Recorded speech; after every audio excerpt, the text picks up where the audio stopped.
Hello everyone, welcome back to this channel. In this video, I will show you the easy and clear steps on how to use PowerPoint in Microsoft Bing on computer.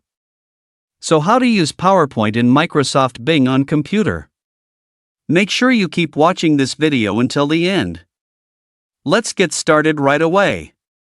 Firstly, just go to Microsoft Bing through the browser on your computer.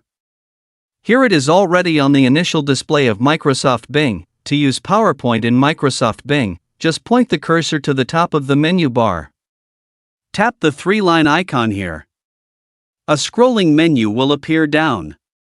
Here there are many menu options such as Translate, History menu and other menus.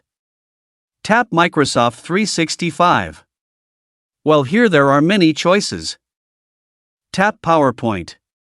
Now here it will enter the Excel home menu. To get started, tap to create new here.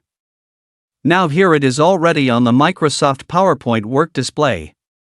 Here you can create work with Microsoft Word without having to install it.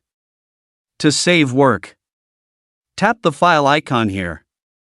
And down tap Export. And here comes out some file formats. Choose the format that you want and need. With Microsoft Bing you can use Microsoft PowerPoint without having to install it. So that's it, the tutorial how to use PowerPoint in Microsoft Bing on computer. Thank you for watching. I hope this video is useful. See you in the next video.